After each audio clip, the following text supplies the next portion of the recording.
Hey, yo, this is Anthony Best, the gambler. I'm going to leave this message to 10 minutes. I admit I'm sort of spiritually and physically off, uh, but I'm going to analyze these divisional round games much the way we did last week. Try to not do it as harried and rushed for the 10 minutes. Try to speak more properly and, more, insightfully here and concise. But again, this is more or less an audition for a network.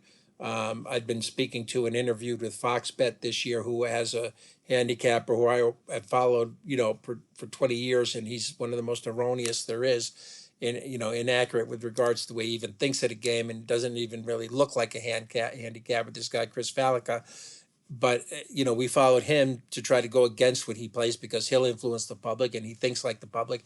Now this network VSIN actually has the best of all these type broadcasts I've ever seen.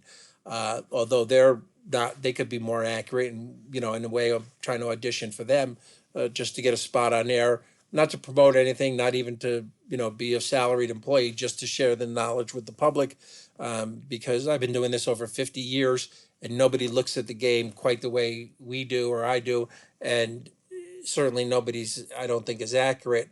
Um, but again, I'm off spiritually, and that's always the first way you want to look at a game, and that's kind of how these networks are. They all kind of have a base plan of culturally who they like to work with, religiously, spiritually, logistically, pragmatically. I understand, but again, as an Italian, you know, we were the guys who basically were running most of the sports books back in the day, and now they're transitioning out. But either way, I'd like to get a voice back in there that knows things about the line, analytics, which again is the unique way that I look at a game, having had an experience, with that. And you can find that information at NFL-ESP.com, but also from the perspective from my father's side, who's been doing this, at least 80 years, I'd say 75 years, and work with a guy named Jimmy the Greek. And that's done through his master strategy, or our master strategy investments.com website. Again, we tie it into a reality show that we're doing, but again, trying to give an analytical meets sports investing, not betting or gambling, but investing or making a play, and doing so, successfully, and giving you the insights that you won't hear anywhere else. So last week, we're fortunate enough to have our best play of the year, even though I didn't couch it that way because I can't give away everything, so to speak, was Tampa Bay to defeat the Eagles. And normally we wouldn't play a team who's on a losing streak. We try to be what they, I guess, call contrarian, and try to break streaks, especially those that are going to 3 or 4. But we did give out, going against the Eagles twice with the Giants, with the Cardinals, and then certainly with a good playoff team at home, getting points, a live 2.5 underdog spread, which I think I mentioned last week. When that spread comes out alive, solid 2.5, you lean toward the underdog the same you would with a 6.5 point spread. But anyways, so the Eagles got thumped. We hit margin of victory at, really should have had it at 40-1 if they just kicked a field goal on that last drive, instead of basically just working out the clock, running out the clock. But again, we hit them at 20-1 with margin of victory. But again, I don't want to wax prophetic over what we did in the past. We're going to look toward the this round's games, and again, I can't reveal everything, but I'm going to give you some things here, and hopefully a winner or more, in a way that you've never heard before. And those who are listening, I hope you profit from it. Now, the big conundrum I always wonder is, and I don't worry about with ESPN bets, who are the worst handicappers I've ever seen. They've been that way from the beginning.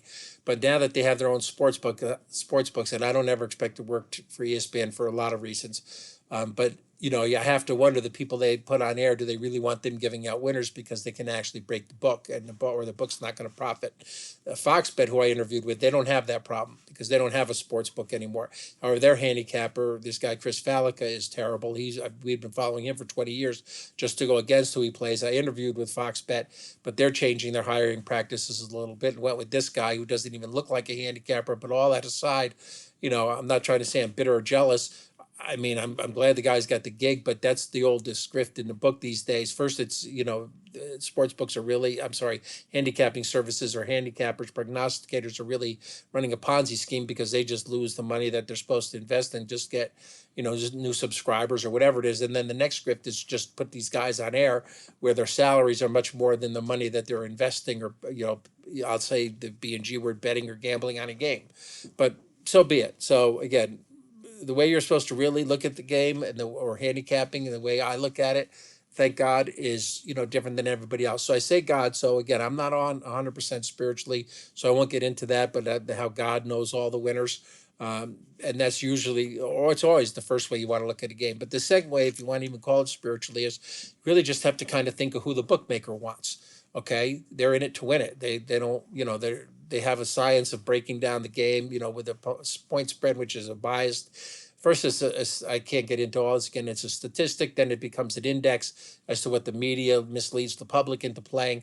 But again, last week's game was one of their biggest winners of the year. Much like we had the Buccaneers against the Eagles or the Beagles, they had the Cowboys to lose against the Packers straight up because most of the public plays teasers and they play money line parlays with big favorites like teams 7 points or higher, because instead of laying 2-1 on those games, let's say, or 250, they parlay the team with another big favorite like that, and they're getting basically even money. But invariably, one of those two teams won't win that big spread, and the Cowboys, just was a big profit for the books and destroyed other players. Now, I couldn't relay all that to you because on paper, of course, the Cowboys look like the better team. Just like this week, these two big favorites, the Ravens and the 49ers, are certainly on paper better teams, respectively, than the Texans and the Packers. And even, there's another favorite that people will be, and they're really a public team nowadays. It's the Detroit Lions. But having said that,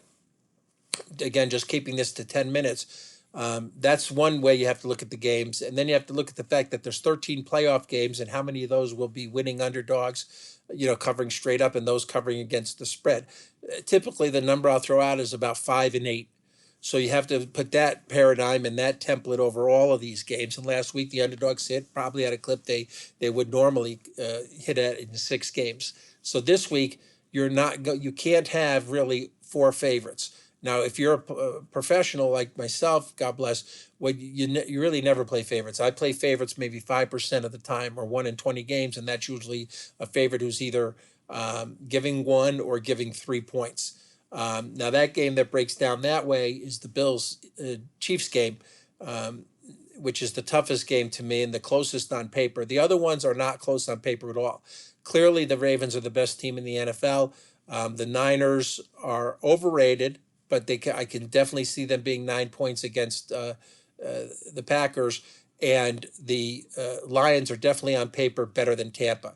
Now, the team that's most prone to lose, again, this is also according to the numbers, and will be the biggest favorite moving forward because they're the favorite to win the Super Bowl, is the Niners. I can't see the Ravens losing to the Texans. I can definitely see, again, with those two big spreads, one of them either just winning by 1 or 2 and the teaser not covering, but also the line parlay losing, and that team that could most, upset the apple cart there would be the Packers. And that game's getting the most play anyway. So that leads me to believe that of those two teams, the Packers are the most likely to cover that underdog number of 9. With regards to the Lions game, because we were so on Tampa last week, we have a simple system called basically on off. It usually applies to when a team hits a system play. You can go against them as an index the next week. Well, let's just say the system was to bet against or invest against the Eagles last week with the Buccaneers. So we're going to go against the Buccaneers this week. The Lions on paper are definitely a touchdown or better against the Buccaneers. As I mentioned last week, also the home field advantage, or HFA, goes up progressively as you go, up until the Super Bowl, which is at a neutral field. So last week it was probably between 4 and 7 points. This week it'll probably be between 7 and 10. The Lions didn't get a lot of HFA last week, so that concerns me. The Ravens should get some. The Niners should get some. The Bills will definitely get some. And that will probably be the only way they can beat the Chiefs, because that game is really basically even on paper. And again, came out a live 2.5, but that might be a live 3, which means Buffalo, if you're following what I'm saying. It was a live 2.5. you've got Kansas City. But Kansas City notoriously got a lot of HFA the last many years, and it's been documented how this is Patrick Mahomes, although he's not the whole team, his first game, outside of Arrowhead. So you can definitely see Kansas City not getting biased calls and Buffalo getting, between, like I said, 7 to 10 points. That'll go up to 10 to 14. At least it did last year during the conference finals. So that's a big, thing you want to look at. So again, the best play would have to be the Lions, and they could win by more than double digits. The upset to most expect, I would say, would be the Packers. The Chiefs isn't necessarily an upset. But that definitely looks like to be the closest game. I can't give you the whole breakdown on that game yet. And again, the Ravens are clearly on paper the best team, in the AFC. In fact, all those three teams I think have a better chance to win the Super Bowl: Buffalo, Baltimore, and Kansas City, than any of the NFC teams. Definitely not the Tampa Bay and Green Bay teams. But the surprise in the NFC can certainly be the Lions because of the coach and his oftentimes inaccurate analytics decisions, but he does do the right things, and going for more fourth downs, faking punts even, because really, and I can't say much more here because I've gone over the 10 minutes, so maybe I'll just make this 13. Is analytically, you really should. I mean, teams shouldn't punt as much. Teams should go for it more on fourth down. When you want to kick field goals, you really should only be kicking a field goal on something that's 4th and 5 or more, and basically from 50 yards or out.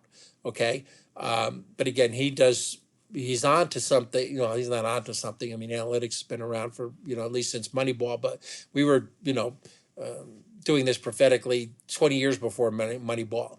But so again, he can overcome an underdog number.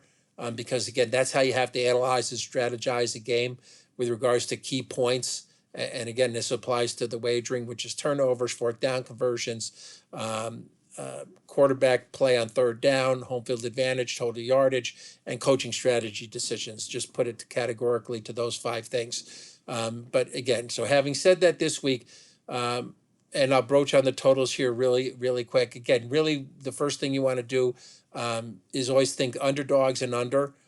You get more unders usually as the playoff weeks go on.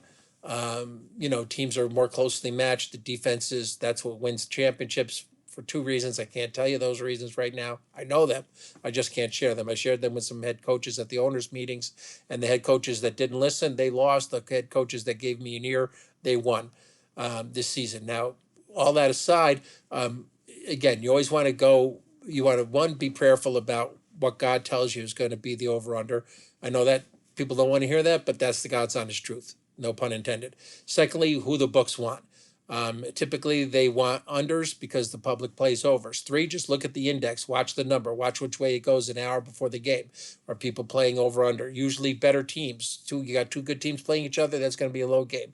You got 2 lesser teams playing each other, that's going to be an over game. And there can be matchups of 2 lesser teams in the playoffs. Like last week, Dallas and Green Bay, 2 lesser teams, way over. The Houston-Cleveland game, way over. Okay. But again, usually as it gets toward the Super Bowl, you want to lean toward the unders. So use those things that I told you, and those should help you to discern which side to go over or under this week. So that's it for now.